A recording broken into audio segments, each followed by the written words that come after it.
Welcome to Painting with People, where I paint portraits with people that are following their passions. Today's conversation is with Aaron Snipes. He's a musician that's been playing instruments since he was 4. He wrote a symphony when he was 13, and today he's a band director at a high school. He is a genuinely kind person, and he loves creatives and unlocking that creativity within others. I'm really excited for you to hear this conversation with him. He just has so many wonderful nuggets of inspiration for anyone out there. So without further ado, here's Painting with Aaron.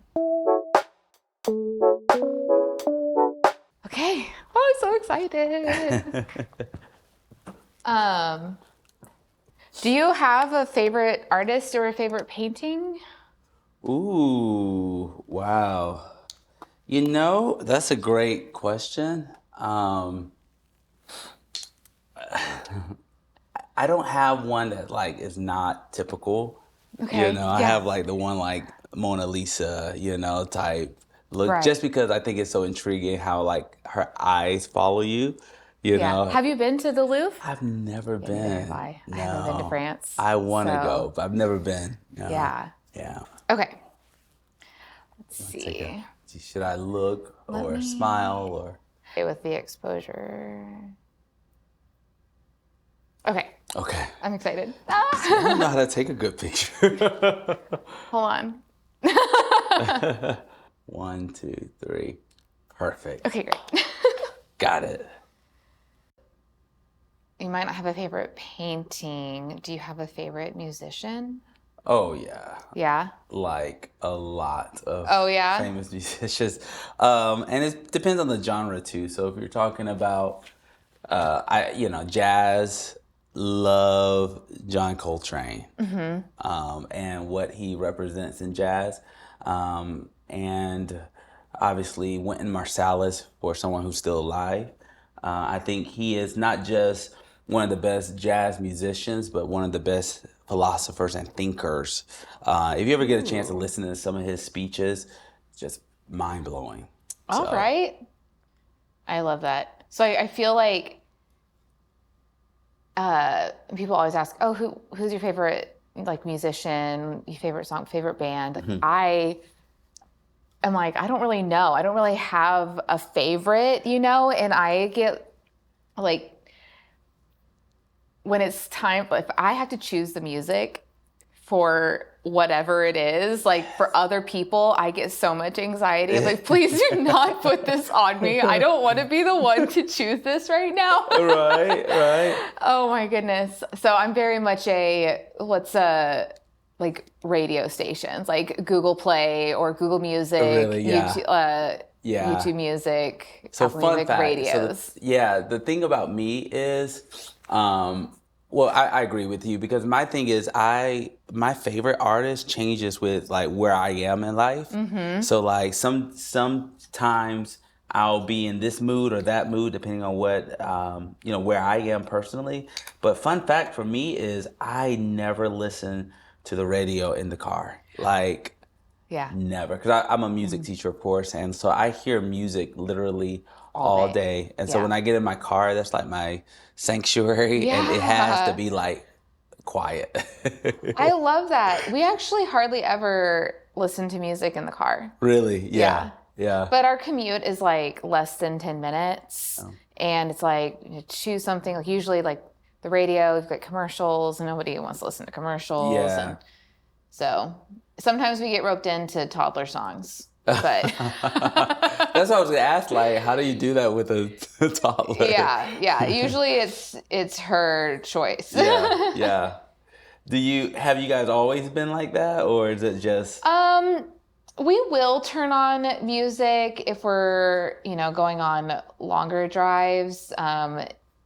Before David and I got married, we worked in Keller, so it was about a 25-30 minute drive without traffic. So we would sometimes listen to music, but when you just start having conversations and you're just talking, I can't have the background music. I get so distracted. Really? Mm-hmm. See, I'm opposite. It feels awkward, when people are in my car. Really? That's when I'll turn on music just for background. Oh my gosh. But it No, if depends I'm on trying to talk, yeah, you I can't get have so distracted. Yes. really. Oh my goodness, that's so funny. Yeah. I've been getting back into running recently, and I'm doing long runs. I'm training for a half marathon, and I have not been running with music.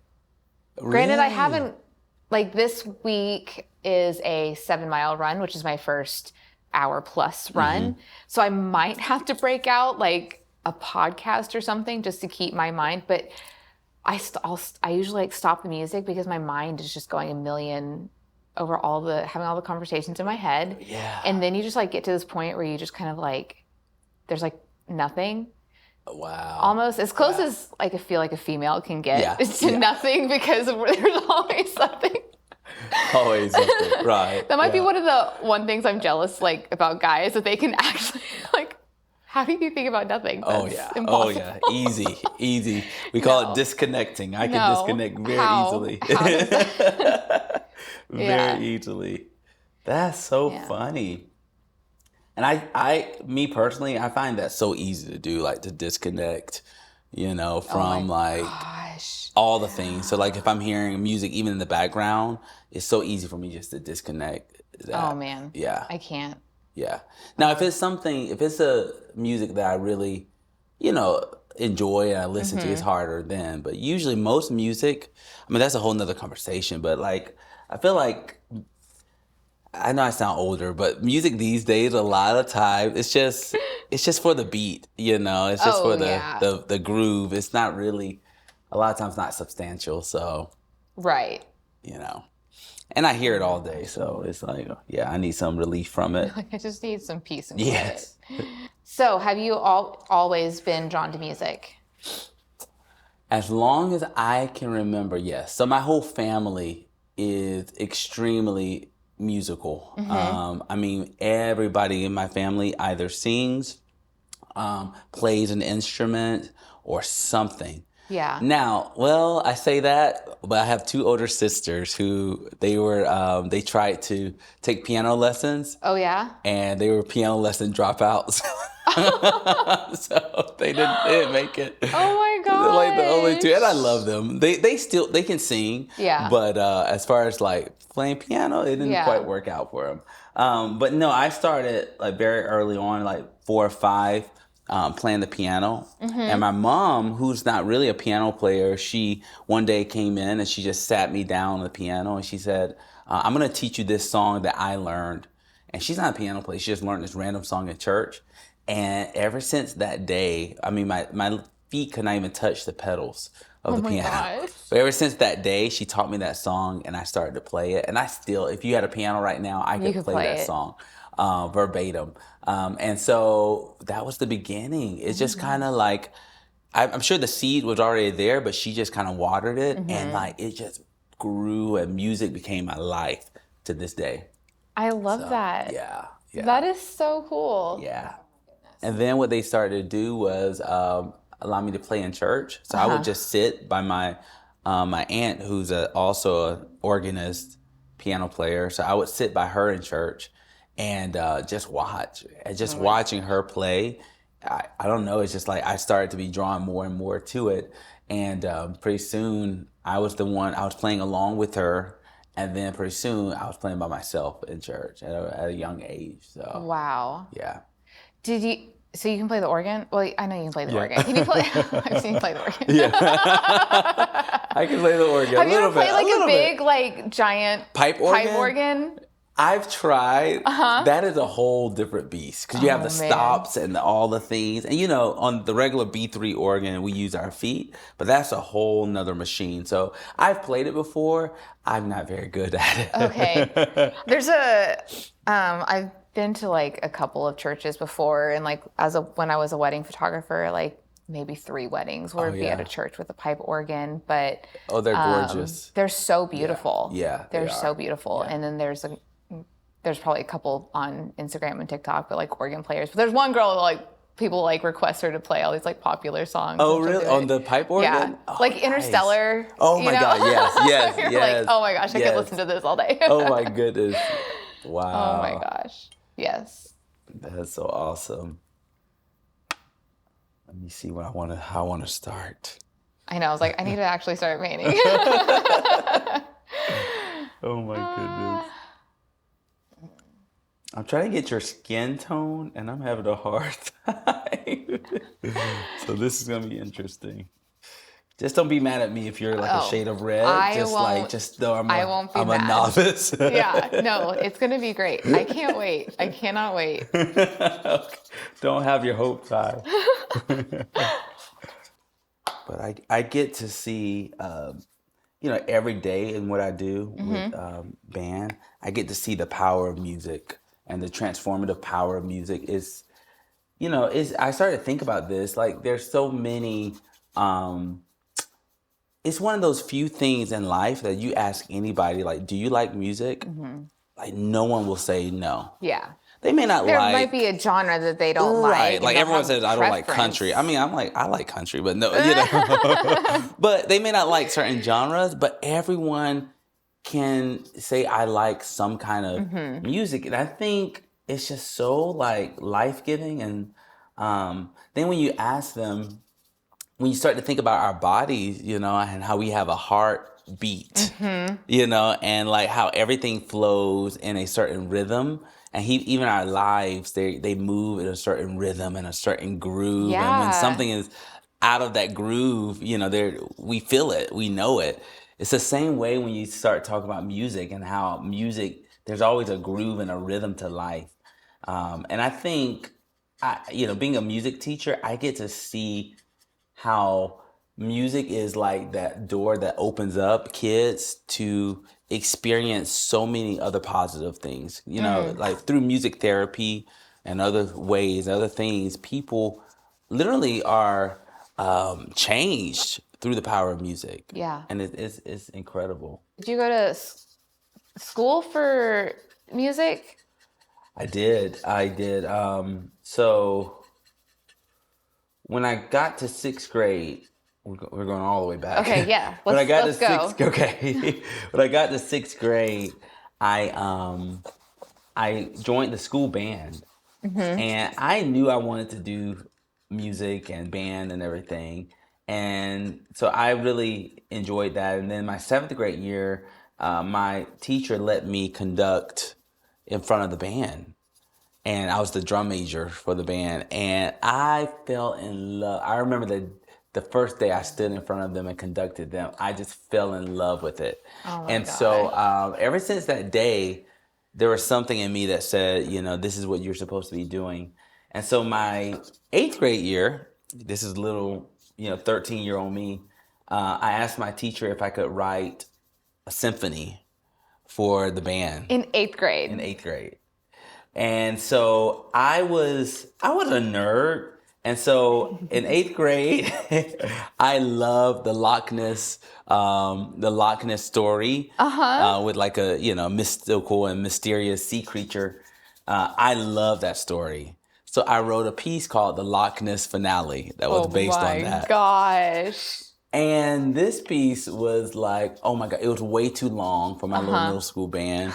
But my teacher was like, you can play it. We'll let us play it. And she did. And so Oh my gosh. we premiered my little piece called The Loch Ness Finale. And I love that. Yeah.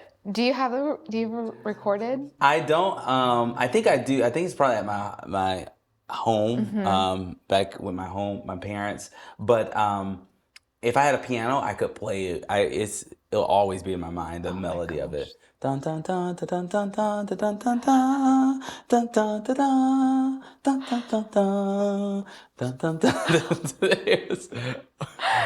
I'll never forget that. Yeah, yeah. Gosh. As cool as a 13-year-old writing could be, right? I mean, your 13-year-old writing would be better than what I can. So, and so that just opened the door leading into high school of me just getting deeper and deeper into music until I said, I want to do this. And it was funny because before then, my whole thing was I always wanted to be a lawyer. I just wanted to study law. Really? Yeah, that was always I had no idea. Yeah, that was my thing. I wanted to be a lawyer. And so, but when I fell in love with music and I got bit by the bug of music, I changed all of that. And yeah, oh my gosh. So you went to school for music. You dropped the lawyer thing. You were like, yeah, this is not. I'm doing music. Yeah, Okay. yeah, because the only and I love like law, and I love justice and standing up for people Yeah. and helping people, and I love that, pleading cases and all of that. But music became like something that I could see myself loving after X amount of years. It was just something that was always going to be with me. I'm like, why? Yeah, I could practice law and I probably make a lot more money doing it, but sometimes you have to follow your passion, and that's what I decided to do. And literally, I've never regretted it a day in my life. Yeah. Like literally. Wow. I tell them they pay me too much to do what I love to do because I love Oh it. my gosh. I love that. Yeah, and That's when like that's the dream, yeah. just to do what you love, When when they say like when you love something you do, you'll never work a day in your life. Yeah. You That's feel like that's what you're that's what I'm living living. out. I absolutely love it. And it doesn't mean it's not hard sometimes, Right. Oh my but gosh. I absolutely love Seriously. it. When did you get into teaching? Okay, so I went to the College of Music at Florida State, Okay. and I was there for 4 years. Then it was funny because I told my professor, I was like, I never want to teach middle school kids. I knew it. Like, middle school is not for me. Placed me into a high school. Thank you very much. And what did he do? He Put you in placed middle me school. into a middle school. Yeah. Uh, Of course. but he placed me into a middle school with probably the best middle school teacher in the state of Florida. He was a Hall of Famer. He ended up being a Hall Wow. of Famer. So when I got there, even though I didn't want to do it, it all worked out for my good. It was all like perfectly because this guy taught me so much. In fact, I would not be the director and teacher I am today if I had not been placed with him. Oh my goodness. I mean, he was life changing to me. And so I studied with him for a semester, and then it was time for me to get my own job. And just at the right time, in the middle of the year, um, this school opened up, and it was the new school in the district, very young, and it opened up for me. And I'll never forget the principal at the school hired me over the phone. And here I am, this little, kid, basically just graduating college, looking for a job, taking over this school that's gonna grow. And she hired me right over the phone. And I was there at that school for 12 years. Oh my gosh. Yeah. And where was that in Florida? That was in Florida Okay. at Park Vista High School down in South Florida. Where were you born? Were you originally? So I was actually born in Germany. How long were you in Germany for? I was in Where? Germany not very long, couple of years. Okay. And so my dad is in the military, was in the military, retired, and so he was stationed in Germany, and yeah, and then they had me while they were over there. Oh my God. Yeah, so Do you remember much No, of I anything? don't. I don't Yeah. remember. I know a couple of words, but that's about it. Okay. Where in Germany? Frankfurt. Okay. Frankfurt, That's so cool. Germany. So then I was raised in small town in Georgia, Okay. little town, really little town in Georgia called Americus. Americus, Georgia. Americus, not America like Americas, possessive Georgia, Americus. but it's Americus. C-U-S, Americus. Yeah, Americus. Okay. So small Oh town, like really small. And from there, I went to Florida State. So you've been teaching for how long now? I've been teaching for, 18 years. Wow. Does it feel like 18 No, years? it doesn't. That almost scares me, Oh my God. I got a message from a former student. Said, hey, do you want to come to my 31st birthday party?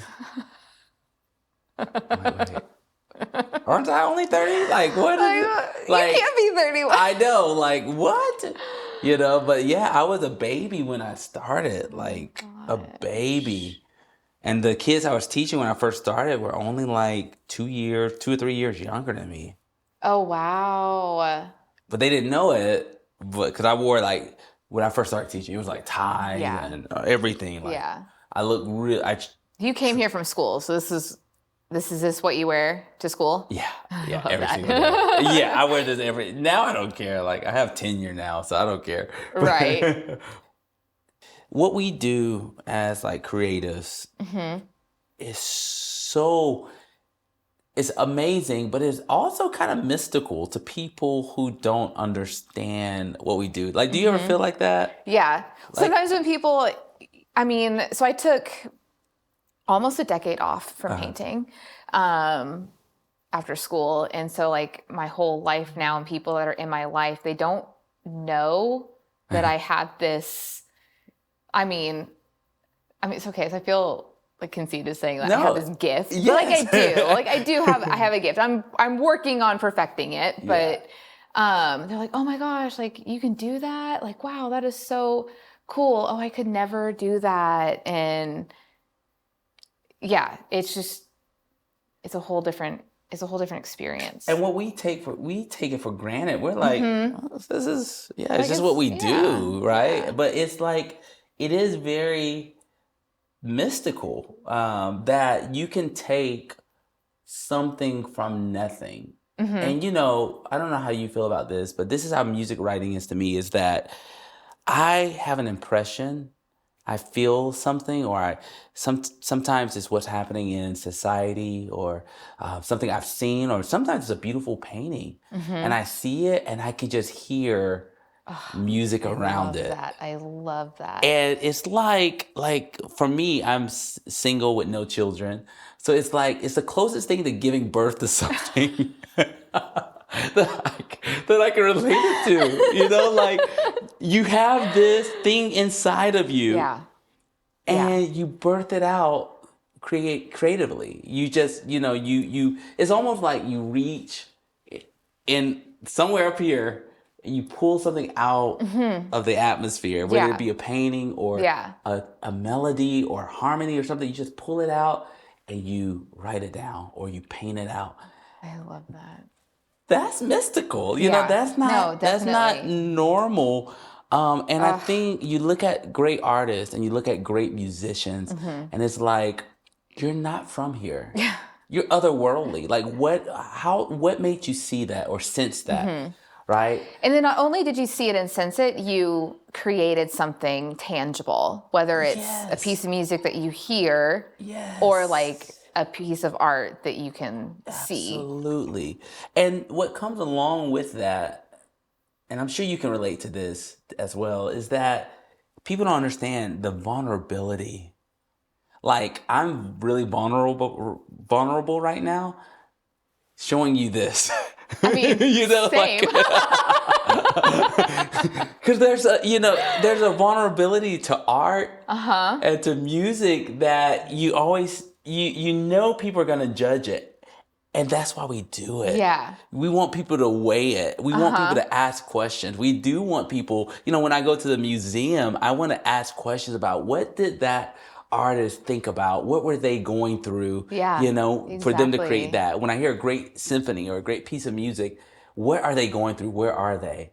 But it's so vulnerable, like, to write or to paint something and then to have to show people what came from inside of you. And open yourself up for other people's judgment of it. But it's part of it. And yes, I totally relate. And it's human nature. I mean, we judge everything. It's human nature. So people are going to judge, but it still makes it very, sometimes I'm like, I don't want people to hear this new piece of music that's on the inside or coming out from me, because sometimes it doesn't sound like anything that I've heard. And sometimes you may paint something that doesn't look like anything you've seen. It's like, that is, I think, what causes our garden, so to speak, in life to blossom. Is when everyone's not the same, and every piece of music doesn't sound the same, and someone offers a new perspective, and you're like, wow. I never thought of that. Yeah, I never saw that. I never heard it like that. I think it's I beautiful. love that. I love that. That's why creatives are my people. Like anybody who's creative in any kind of way, not just painting or music, but any kind of way. Those are my people because it's an art. It's a gift. That's the best way to put that. It's a gift. It is a gift. Yeah. I just gave you a beard. Let me change this. Sorry. Sorry. Ooh, we are going through it over here. Oh my goodness. Let me see. Oh wow. I can't wait to watch all this footage back. Oh, sorry. How long have you been in Texas now? So I've been here in Texas for 6 years. 6 years. So I got to a place at my old school when I was teaching, and we were pretty successful. And I got to a place where it was just like, what's next? Yeah. You know, because I like building, and I like building stuff from nothing. But the thing about it is, like, once I build something, I'm always saying, like, okay, what's next? What's next? What's the next project to build? Yeah. And I had built this program, and was having a great time, but I was like, okay, what's next? And I knew I wanted to go and get my master's from UNT.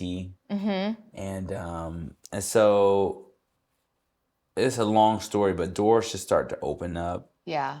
Some doors were closed that should have been closed, but that led to others being opened up. And they contacted me about this new school. Little. Yeah. It's not, It not was super little, but it's a lot bigger now. But it opened up, and they contacted me about it, and the rest is history. I said yes, and I came, and I've been here ever since. Okay, I'm not crazy for sitting back. I'm like, no. Oh man, I'm so sorry for this. I want to apologize early on. I'm so sorry for this. I have got to fix your eyes. Uh-oh. I am so embarrassed with the way that these look right now. So do you think you're going to try and get your doctorate someday? Oh yeah. Yeah. Oh yeah. Where do you want to get your doctorate from? I'm not ready to stop teaching to get it at this point. But I definitely want to get it. So it'll probably have to be an online option. Yeah. And I'll probably, try to start that ASAP, actually. Oh, really? Yeah, I've been trying. Wow. But it's just been, this past year's been pretty busy. Pretty busy with all the other things I'm doing. But I definitely want to get that soon. I'm so excited. You ready? We're going to do it at the same time? Right here. Yeah. Okay. Ready? Yes. 1, 2, 3. Oh my gosh.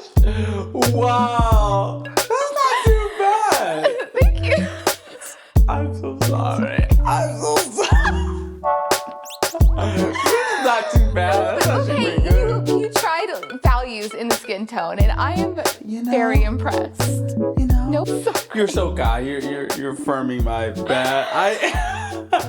This is not how you look. This is not you know that. Like, this is just bad artistry. Yes. This is good. I still think your eyes are a little too close together.